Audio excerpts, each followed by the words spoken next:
நேயர்களுக்கு அன்பு செய்தியை பார்த்துக் கொண்டு இருக்கிறோம். மேல்மலையனூர் அங்காளம்மன் தேர் தற்பொழுது கோலாகலமாக நடந்து கொண்டு இருக்கிறது. இதுகுறித்து கூடுதல் விவரங்களை நமது செய்தியாளர் கலிஃபத்துல்லா வழங்க கேட்கலாம். வணக்கம் கலிஃபத்துல்லா, உங்க விவரங்களை பதிவு செய்யலாம்.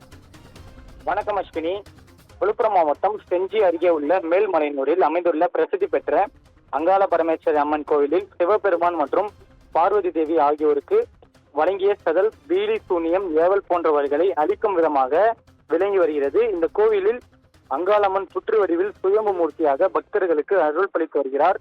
மாதந்தோறும் அமாவாசை தினத்தன்று நள்ளிரவில் நடைபெறும் லட்சக்கணக்கான பக்தர்கள் பங்கேற்கும் ஊஞ்சல் உற்சவ விழாவில் உக்கரகாரனுடன் இருக்கும் அங்காளம்மனை அமர வைத்து பாட்டு பாடலுடன் வைபவம் பிரசித்தி பெற்று நடந்து வருகிறது.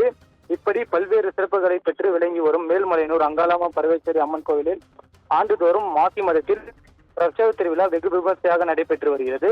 அதன்படி இந்த மாதம் மாசி பிரசவ திருவிழா கடந்த மாதம் 26ஆம் தேதி கொடியேற்றத்துடன் தொடங்கி மயான கொடை உற்சவம், தீமிதி திருவிழா உள்ளிட்ட பல்வேறு விழாக்கள் நடைபெற்று வருகிறது. திருவிழாவின் முக்கிய நிகழ்வான ஒன்றான தேர் திருவிழா இன்று வெகு விமர்சையாக தொடங்கி நடைபெற்று வருகிறது. இதையொட்டி அங்காள பரமேஸ்வரி அம்மனுக்கு பால், தயிர் உள்ளிட்ட குங்குமம் உள்ளிட்ட பல்வேறு வகையான பொருட்களால் சிறப்பு அபிஷேகம் செய்து தீபாராதனை நடந்து வருகிறது. அஸ்வினி,